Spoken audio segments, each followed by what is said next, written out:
Cool, glad to be here. I've attended React Rally a couple times, and this is the first time speaking here, so a great privilege. A lot of great speakers, and just having a great time.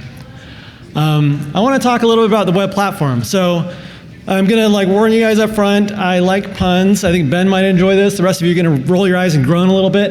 But yeah, so the platform. A lot of people say, use the platform, just use the platform. Well, what is the platform? Let's find out. And how can we get involved with the web platform? So if we think about code, it's sort of on a spectrum here, right? We've got our apps and things like that on this side that we're building, and we use different libraries and frameworks. And as UI developers, we're using the web platform either directly or indirectly. So there's MDN, there's browsers and the features they give us. There's these specifications that people write in ivory towers. But it's just there. And I don't know about you all, but I think about it it's just the way the world is. I got to work with this stuff. I got to work around it sometimes. There's smart people doing that stuff on that side, but whatever, it is what it is, and I'm going to stay over here in my comfy little space. And if we ever feel like venturing out, from that side to the other, it might feel a little intimidating, right? So if we draw a graph, your graph might be a little different, but this is how I've thought about it in the past. It's really comfortable down on the bottom left. We've got our code, we know what's happening. Maybe I'll do a little PR, open a bug report on a library that I use, but that's a big mountain. I don't know if I'm going to climb that thing. And so I want to tell you all about an experience I had this last year, moving a little more to the left. So this all started last October. I was at a local meetup for Remix. After the speakers were done, we were sitting around and talking, and I showed some people a demo app that I had built. So at Netflix, I built some tooling so that UI teams could experiment with Remix, and just some demo apps so you could see how would it work using the Netflix component library, running on our infrastructure, all that stuff. So as far as apps go, it's pretty simple, but Remix gives you some really good stuff like progressive enhancement. It makes optimistic UIs really easy to do. And I'm demoing it, and the thing was broken. And it's really frustrating and embarrassing when that happens, especially when you know it works. And I demoed it before. So to explain the app, in Remix, typically all mutations are modeled with forms. And so each row, each to-do item is a form. And on the left side, you've got this checkbox thing, which is actually a submit button. And on the right-hand side, you give out a trash can, and that's also a submit button. And the reason why is because it's all forms and inputs and buttons and things like that. And so if you look at the bottom of my markup, I've got some hidden inputs that have the current state of the form, the things I normally want to preserve when I'm just updating normally. And so, for example, you'll see I have a method input, and that's like the HTTP method, but forms only let you do get and post, and so I have more things happening here. And you can see just above that, if you hit the delete button, it has a name and a value, and that will override to say I want to actually delete. And that will preempt what I have in the input below. Further up, you see I have my completed button. If I hit that, that will set a different value for completed, and that will override what I have below. And this worked before, and it had stopped working. And 9 times out of 10, when I have a bug, it's because I caused it, And this is one of those cases where I was still sort of to blame, but it was because I didn't review things closely enough. So a week prior, I had upgraded my mono repo to use the latest version of Remix. And there was a regression there. And what ended up happening is when you would go to use this thing, none of those buttons worked. They just saved the current state of the form. But if you turned off JavaScript, they worked just fine because the browser was doing the right thing and Remix was doing the wrong thing. And so at this point, a normal person would be like, okay, that's annoying. I'm going to tweak my form, get on with my day. I am not a normal person, as you're going to find out over the next little bit here. And you might say, well, John, why do you care so much? Just tweak your form. And I don't know. I mind. The dude minds. This will not stand. This regression will not stand, man. And I was not going to let that slide. And so instead of changing my form, I said, I'm going to actually write a bunch of code so I don't have to change my form, right? So I made this button component that would trick Remix into doing the right thing. And so what it does is it injects a little hidden input. Well, it toggles a hidden input that has the right values. Because Remix was using form data to serialize the form, and that's built into browsers. You give it a form, it takes the data, and off you go, and it works like a regular form submission. But it didn't have a way to specify the submit button. And so what Remix did, best effort, was just append the submit button name and value at the end. But this way I was able to trick it into getting it in the right spot in the form data set. But I was thinking about like libraries and how to get involved, and thinking back to that spectrum we have, I dabble in open source a little bit. I thought I'd like to give back. I'll file that issue, right?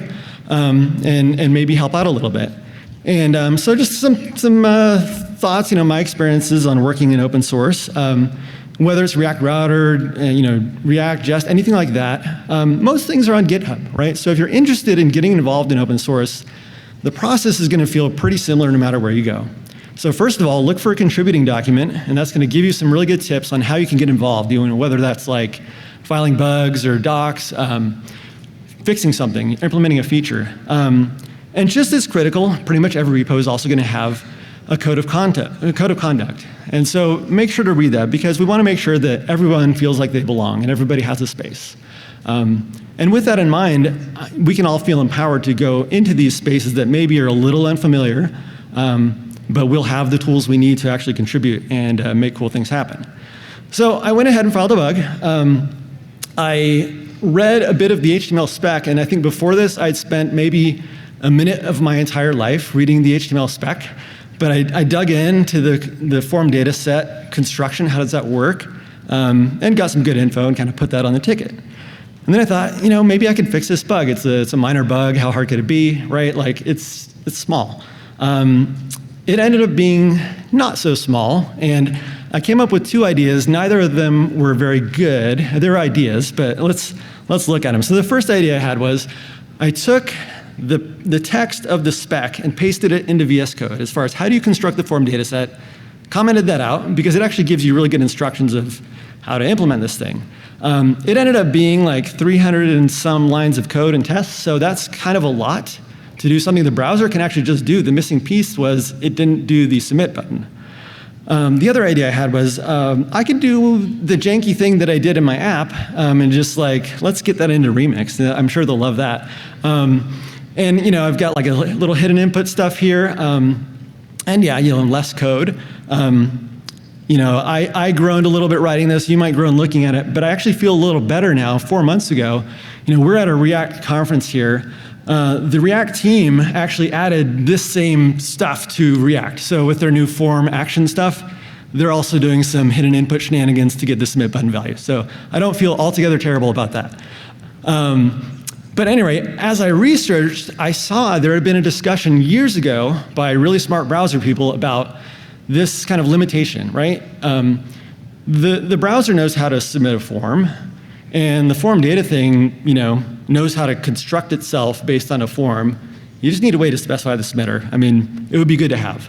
But that discussion never really went anywhere. And so I kind of looked at that and said, that's cool. When I'm like 80 years old, maybe we can use that. That'd be really cool. But I kind of put it on the back burner and didn't think too much about it. Now, my PR sort of languished for a bit because Remix was doing some work. So Ryan, bless his heart, they're doing good stuff. They're making React Router better by bringing these Remix features in, but it meant that the place I was changing the code, I would have to do it in React Router when this was done.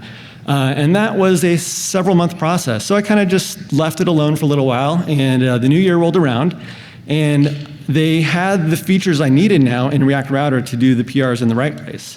So I ported my 2 janky PRs over, and then I ran into a new problem. React Router does all of its testing with Jest and JS DOM, and JS DOM was missing a bunch of key things I needed. And this thing keeps snowballing, and I'm like thinking, I gotta like bring this back. Can I fix this somehow? But I did realize this is another library. I can maybe contribute to it, and let's go learn about JS DOM. So JS DOM, if you're not familiar, it's this really cool library. It's used by Jest and other things.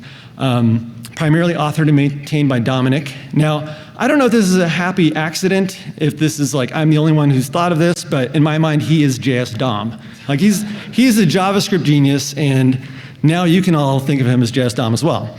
So I went ahead and opened a couple of PRs on JS DOM, the repo, and JS DOM, the person, was super helpful in reviewing these and getting them merged very quickly. Of all my experiences in open source, this is one of the most positive, just with how responsive and helpful and patient he was with a lot of kind of my questions and misunderstandings and things like that. So that was really cool. So we're getting closer. And I learned a few other things with JS-DOM. So JS-DOM is a really good reference implementation of a browser. And coming from JavaScript land, this is great for me because it's very approachable. It follows the same specifications, it tests the same way that browsers do, and it also defines its interfaces using the same language. So you think about anything you use in a browser that has a certain method signature. There's a language to describe that, and that's used to generate the JavaScript bindings. And we'll talk about that in a little bit. And so then this gave me a little more confidence to say, maybe I could, in some fashion, help this form data thing along, because honestly, that would be much better than any of my janky stuff I'm doing in React Router. And so let's jump all the way to the top right of the graph and kind of learn a little bit there. It's a scary place, but we'll do this together. Okay, there's a few groups to be aware of. The World Wide Web Consortium, they've been around since the time of dinosaurs. They've been, building all these specifications for the things that we use, the tools we use day in, day out. And if you want to get involved, check out this link. There's a bunch of really good stuff you can do as an individual. They also have GitHub repos. So if you're interested in commenting on a spec, a draft that's coming along, or anything like that, you can do that. You can even contribute to different drafts and specs and things like that.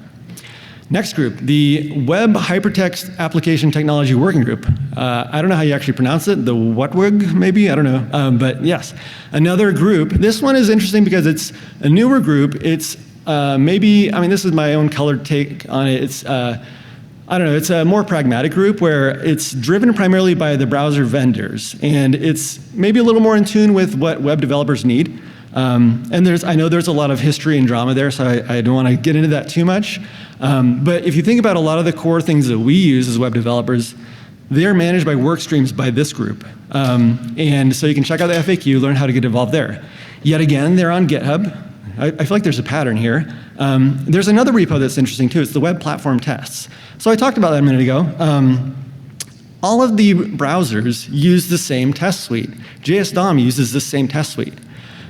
Basically, any web feature you can think of has a whole bunch of tests in this repo. And all of these tests are automatically pulled and pushed between the different implementations. So if you make a change in Chromium and add some tests there, that's going to work its way over to this repo, which will then go to WebKit and to Gecko, which is really cool. And it's a really good example of this collaboration between the different groups. Okay, so getting back to that discussion, well, I looked at it a little more closely, and it turns out it's not just a discussion. This is a GitHub issue on the XHR repo on the WHATWG organization. And I looked a little closer, and sure enough, the spec for XHR is right there on this repo. It's a document. And I looked at the pull request tab, and there's a pull request there someone had done, and there's a bunch of issues. And this is beginning to feel more and more familiar to me. So, I thought, could I create a PR? I don't know, let's try it. What's the worst that can happen? I'll get shot down, or they'll give me some suggestions. But going through their guidelines of how do you make a change to a spec, I created a PR that updated the spec. So there's a few things that you have to do when you're working with specifications. The first thing is, there's the web IDL. So this is like the language of the thing you're working with that can be consumed by machines when Chromium is being built. And then the second thing is the actual prose that describes how this works. So a browser implementer can then say, okay, I'm going to go add this feature to Gecko, or that a web developer could look at it and say, okay, I understand how this thing will work, and it'll work the same way in every browser. Additionally, if you want to open a PR on a specification, you also need to add tests. And so a big part of that is adding web platform tests. So I created a PR for the web platform tests for the form data submitter.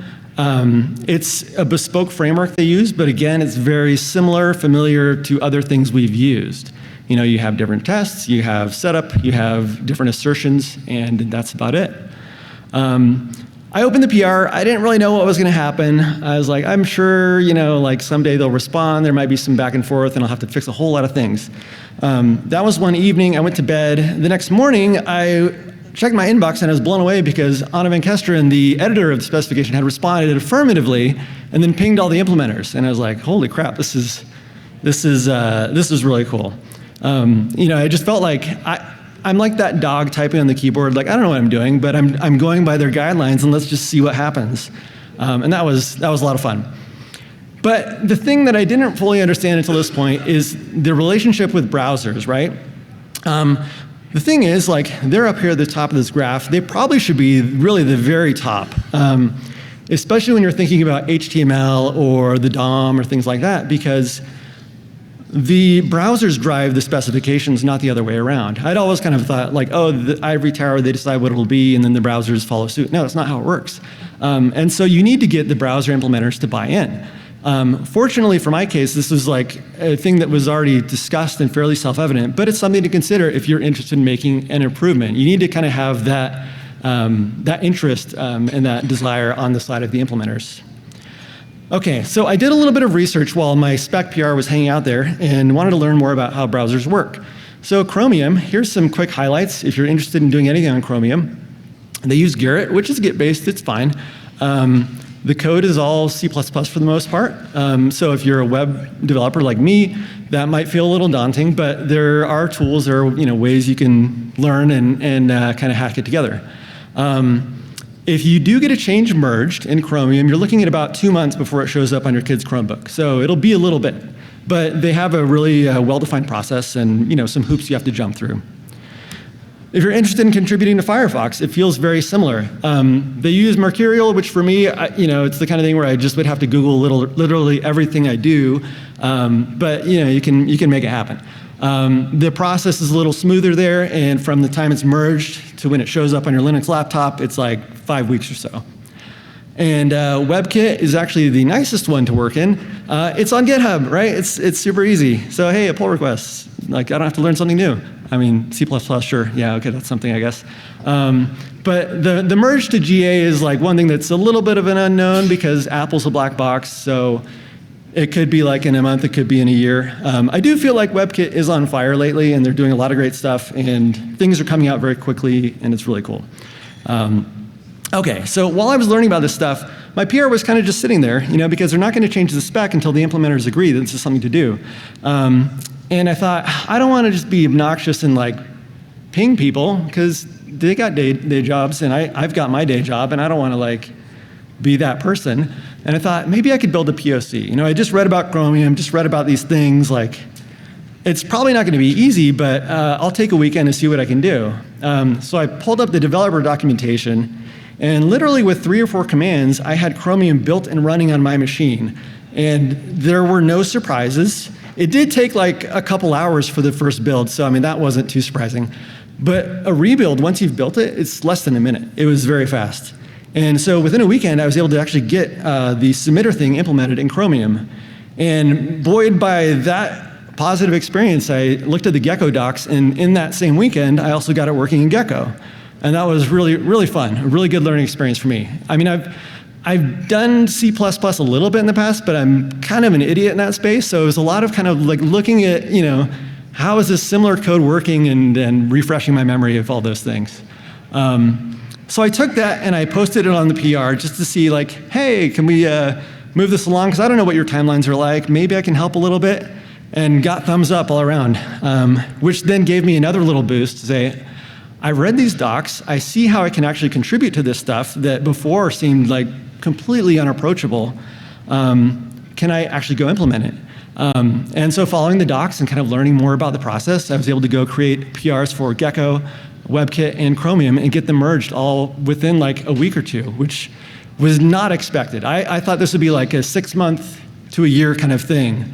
Now there is still the time that it takes for it to work its way through, with the milestones and the releases. So, it's a couple months out kind of thing. But I was like, oh, that was cool. So any new web feature, right, like this is coming now in browsers, it's landed in the spec, I need to document it. And I'd always viewed that as like, it's just this thing that's out there, somebody really smart makes these docs. Well, here's the thing though, it's like, it's also people like me, it's GitHub, right? You can just go do a PR. They have really good instructions on how to pull down the MDN docs and run them locally. So the main repo, it's the content repo. There's also a repo called browser compat data. So any of those compatibility tables you see, and also can I use, it also pulls from that data source. So I created a PR there and added some stuff, added my little table, and we are getting really close. Now, while all that was happening, Just was in the process of upgrading to the latest JS DOM. Unfortunately, I had a little oversight in my implementation of some of my earlier JS DOM stuff and had broken stuff for React testing libraries use cases. So I had to go fix that. There were some other problems in JS DOM that also needed to be addressed. But we finally got to a point where we could use the latest Jest and JS DOM in React Router. Now at this point, if you're like my 13-year-old, you're like, okay, wow, yeah, you did it, but you could have just tweaked your form and been done with it, right? Like, I mean, that's a lot. How many people use this to-do app? Like you? I don't know. Like, yeah. So you're not wrong, but I don't care. It's all good. This was a really fun experience, and I learned so much along the way. And I was then able to get my change made in React Router. And the change I made ended up being much simpler, because by the time we were back to this point, the feature was available in evergreen browsers. And so, in talking to the React Router team, we thought, it doesn't make sense to polyfill all this stuff in React Router. We'll just go ahead and if the browser doesn't support it, we just append it to the end like we already do. And then for weirdos like me, I went ahead and made a polyfill. So if somebody really wants this to work in an old browser, they can. But it generally just works OK in React Router if you don't have a new browser. All right, so some takeaways. What do we learn here? OK, yes, I know, Jeff. Just because I can, it doesn't mean I should.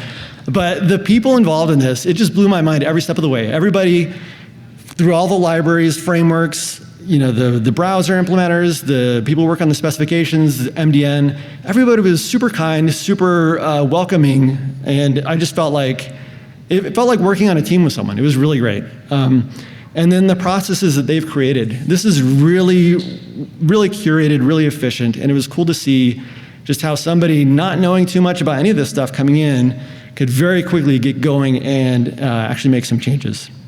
So looking back at our graph, I don't know. I mean, like, I think this is wrong. If I redrew it according to my experience right now, I would probably do it like this. And that bump around the libraries and frameworks, I don't mean to throw shade. It's just like sometimes things take longer because of constraints that are outside of our control. But generally speaking, I would say this is a pretty flat graph. And so I hope, as you look at this and you're thinking, there's an area I would like to contribute, that your experience can be pretty similar. I will warn you, if you're trying to add the blink tag back, you're going to encounter a lot of resistance. So, I mean, the big thing is make sure this is something that's good for the web. Make sure it's something that people are going to want to use and want to implement. But, just to recap, I'm not a normal person, but I'm also unremarkable. The things I'm doing here, anybody can do. We're all developers. We're all smart people. So if I can do it, you can do it too. Just final thing, if you want to find me, I'm on Twitter, not X, I'm Twitter. And the slides are available there at that link. So thank you, everyone.